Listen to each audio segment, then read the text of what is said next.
शिष्य की कहानी।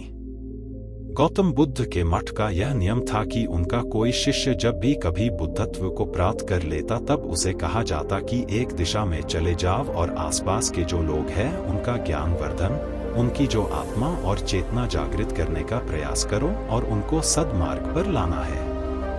उनका एक शिष्य था जो 6 साल से मठ में रह रहा था और तपस्या कर रहा था। एक दिन वह परेशान हुआ और सोचने लगा कि मेरे गुरुदेव ने मुझे आदेश क्यों नहीं दिया।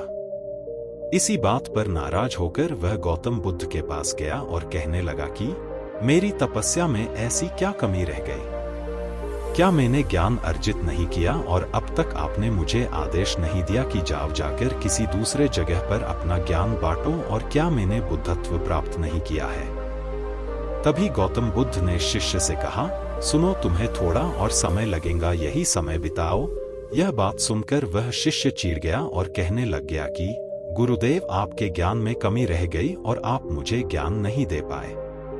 गौतम बुद्ध को लगा कि ये समझेगा नहीं और कहा, ठीक है, कल सुबह पूर्व दिशा में एक गांव है, वह जाना और वहां से भिक्षा लेकर आना और अपना पूरा दिन वही बिताना और कोशिश करना कि वहां के लोगों को थोड़ा सा ज्ञान बांटना और आकर मुझे बताना कि अनुभव कैसा रहा।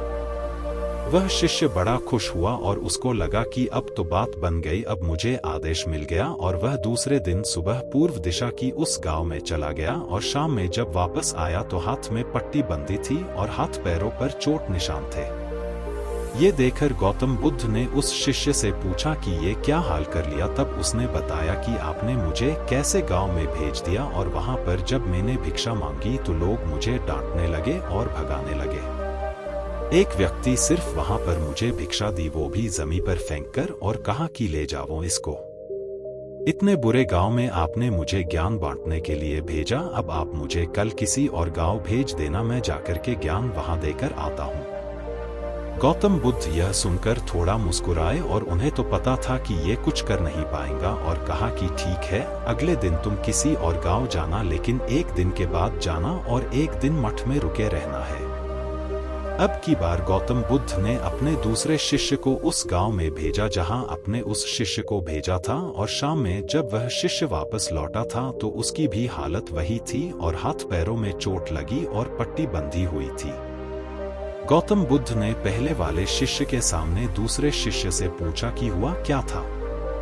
तब उसने कहा कि जिस गांव में आपने मुझे भेजा था वह के लोग बड़े भोले भाले हैं, भिक्षा दे नहीं रहे थे, और एक व्यक्ति ने मुझे जमीन पर फेंक कर भिक्षा दी और मैंने उसे स्वीकार कर लिया और उसे आशीर्वाद दिया कि तुम्हारा कल्याण हो।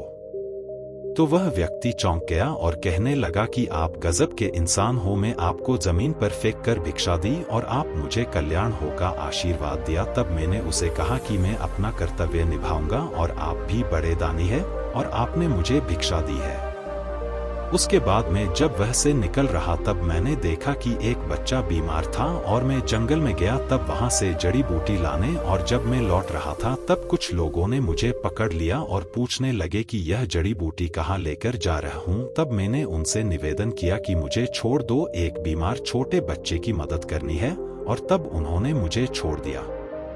जब मैं गांव में वापस आकर उस बच्चे की मलहम पट्टी कर रहा था तो तभी गांव वाले मुझ पर हमला करने लगे। तब उस दानी व्यक्ति ने जिसने मुझे जमीन पर फेंककर भिक्षा दी थी उसने गांव वालों को रोका और कहा कि यह ठीक व्यक्ति है और इसे अपना काम करने दो। जब मैंने जड़ी बूटी लगाई तो बच्चा ठीक हो गया और सब मेरे लिए तालियां बजाने लगे। सभी गांव वाले कहने लगे कि कल फिर आएगा।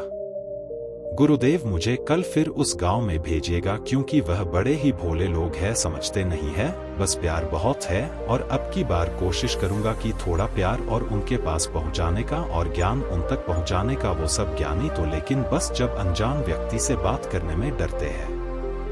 वो जो पहला शिष्य था जो एक दिन पहले उसे गांव में गया था वह सुन रहा था और समझ रहा था और गौतम बुद्ध की चरणों में गिरकर बोला कि गुरुदेव, कमी तो मुझमें ही थी, आपने ज्ञान तो बहुत सारा दिया लेकिन मैं उसे आचरण में नहीं ढाल पाया और मैं अहंकार को ऊपर रखा और उसी गांव के लोगों को पहचान नहीं पाया और मार खाकर चला आया। और मार तो इन्होंने भी खाई लेकिन इनका अहंकार मिट चुका है और ये समझ चुके हैं कि वह लोग भोले भाले हैं और हमें उनसे अलग तरीकों से व्यवहार करना होगा और ज्ञान को आचरण में ढालकर उन लोगों तक पहुंचाना होगा।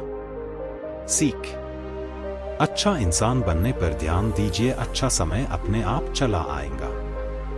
हम अच्छा समय लाना चाहते हैं लेकिन अच्छा इंसान नहीं बन पाते हैं और सारी गड़बड़ बस यही हो जाती है।